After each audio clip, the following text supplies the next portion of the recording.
Thank you, everybody. Thank you for being here today. We are so excited for this bill signing today. I just want to welcome all of you to the Independent Living Center of the Hudson Valley. We, afterwards, if anybody wants a tour, we can give you a tour. But it really is just a wonderful event here today. We've been waiting for a long time for this to come, and we're so happy that we now will have an Office of Chief Disability Officer in the Executive Chamber, an office that's going to represent disability issues across the board, and a voice in our government. And so I really just thank all of you for being here. I have the honor of introducing our governor, and I will turn this over to Governor Kathy Hochul. So thank you, Governor. Welcome.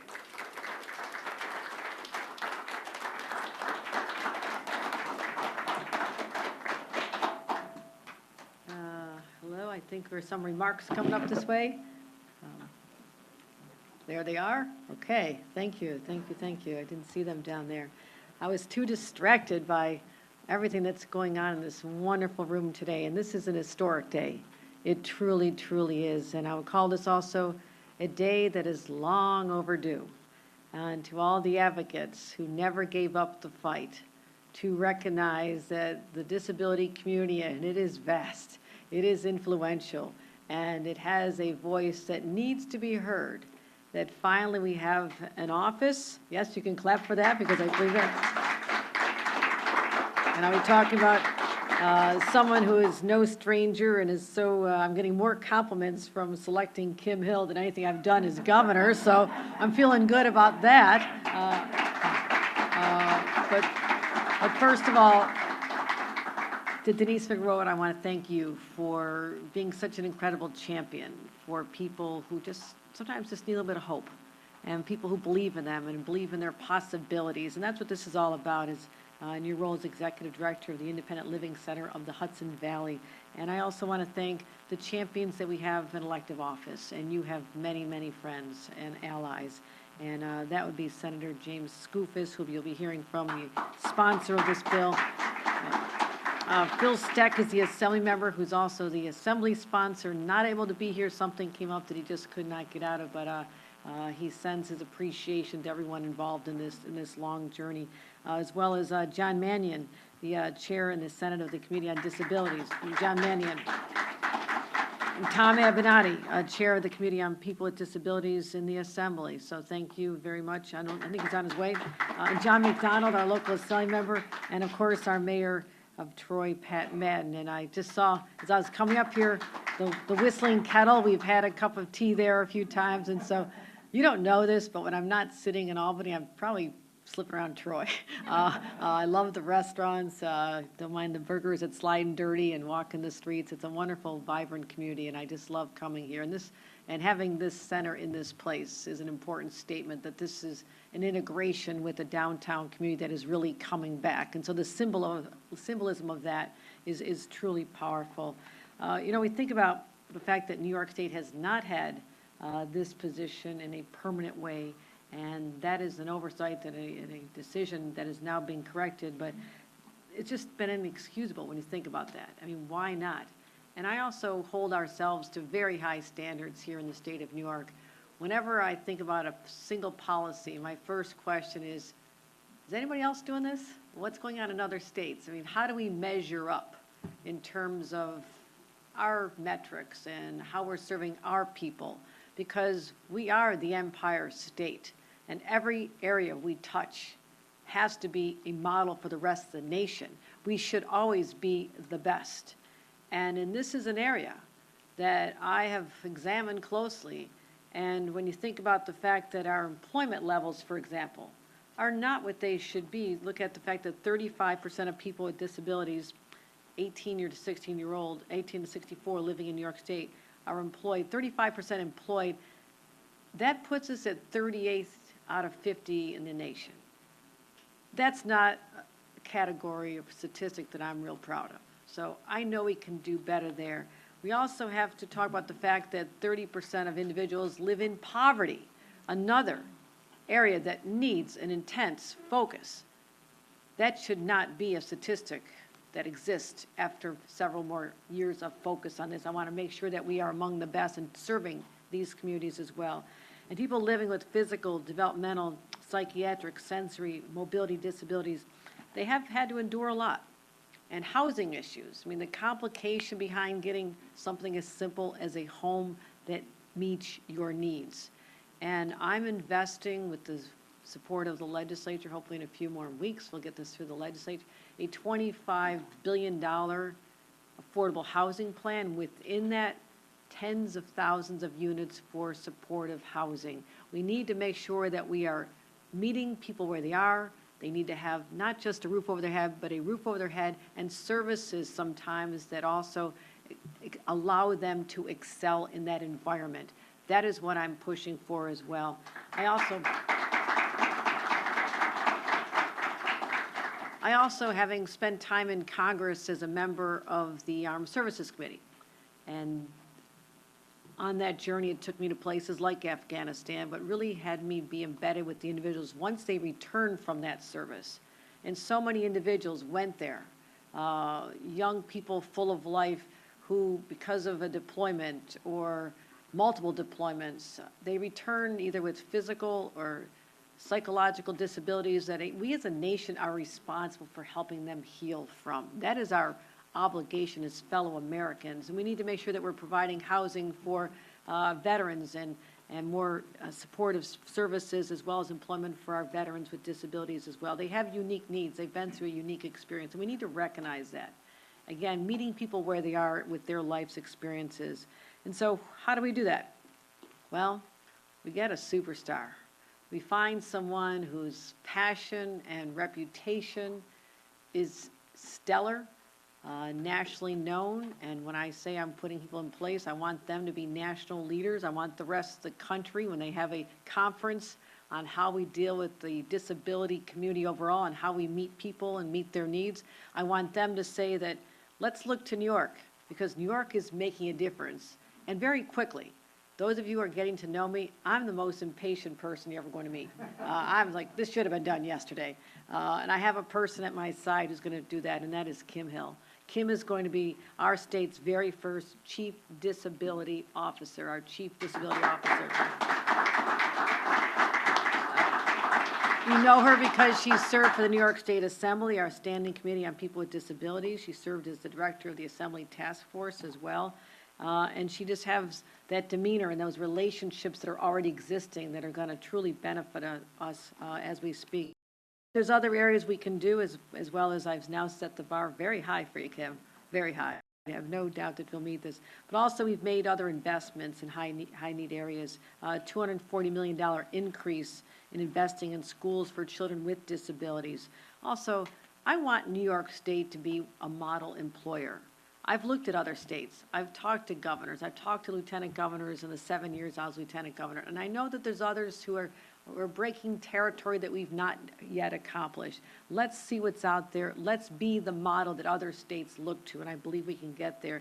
And also what I'm going to be doing in our budget is authorizing state agencies to designate up to 1,200 positions be filled by qualified people with disabilities. Let's give people a real shot, a meaningful chance.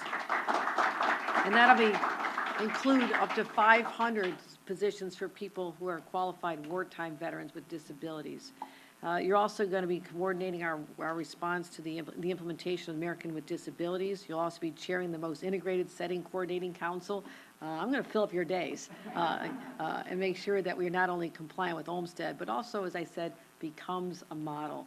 And that is what I'm very excited about. We're also going to expand New York State's Commission for the Blind's Business Enterprise Program. We're going to take care of that. We have more work to do there, and I really do believe in tremendous potential there. So all New Yorkers deserve the best. They deserve the best representation in government. They need a champion who is directly in the governor's office, part of the chamber, so there's direct accountability, which I think is important, I know is important.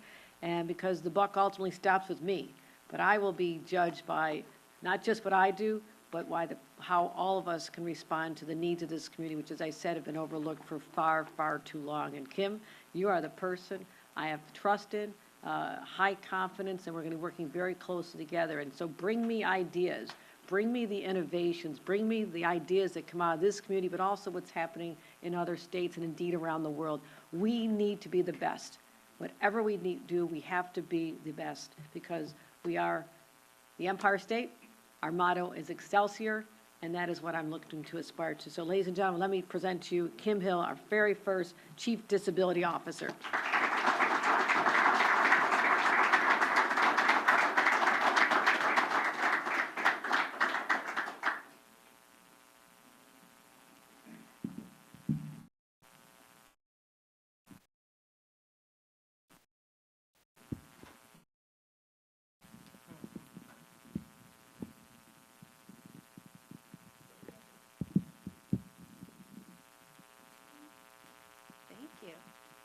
Thank you, and thank you, Governor Hochul, for this tremendous opportunity. I just can't even begin to tell you how excited I am to work with you. We're going to do everything we can to start improving the lives of people with disabilities across the state. I think I can easily speak for all of the advocates and people with disabilities in this room. Say we are so grateful to have you, to have a voice within the governor's office, and our great working relationship that I know that we're going to have to do tremendous things. I also want to say that I am so lucky to see so many friendly faces in this room. Lots of advocates that I've worked for and worked with for the last 24 years on disability issues across the board from the legislative side, and Senator Skoufis, Assemblyman McDonald, and I know Assemblyman Stack and Avenante wanted to be here and might even be approaching.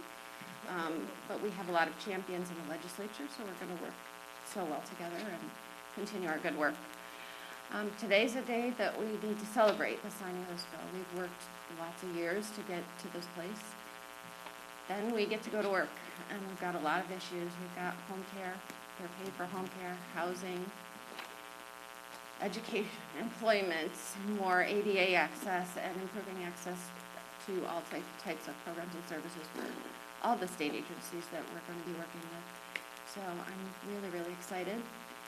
I do hope, and it was in my comments as well, to say that I hope New York becomes a leader in everything aimed at improving the lives of people with disabilities. I hope we can become a model. So I'm super excited to watch this bill signing happen and then get to work. Thank you very much.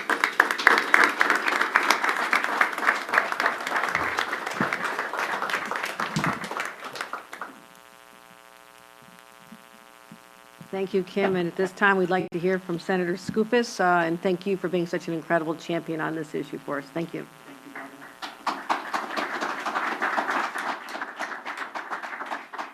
Thank you, Governor, and I'm really delighted to join you and everyone in this room, a lot of friends in this room from the Hudson Valley, where I am, and elsewhere. And I've been at this for 5 or 6 years.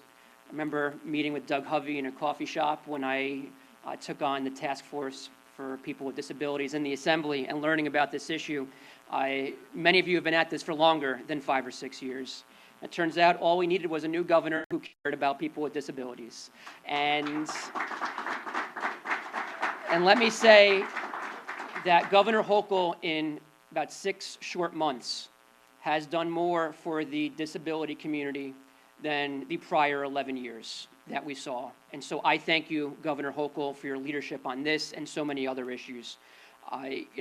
Every major decision that's going to come out of New York State government from henceforth, because of Kim Hill, and certainly because of what the governor has done today in signing this bill, those decisions will be made with the disability community front of mind. And you can clap for that, absolutely.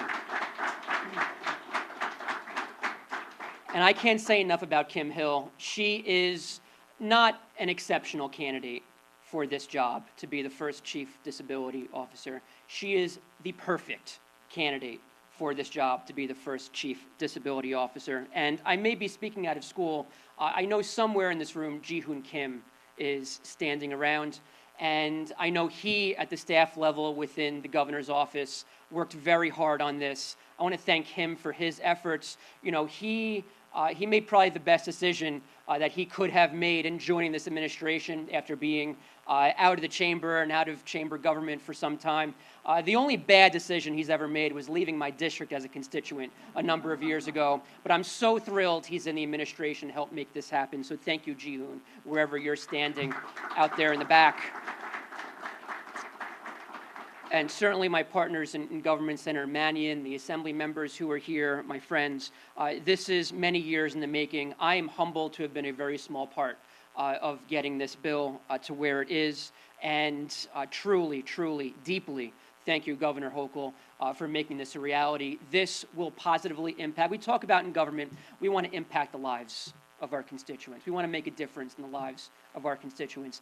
This, with a stroke of a pen, this new law, this new position will positively impact not thousands, but millions of New Yorkers, not just this year, not just next year, forever moving forward. Thank you, Governor Hochul.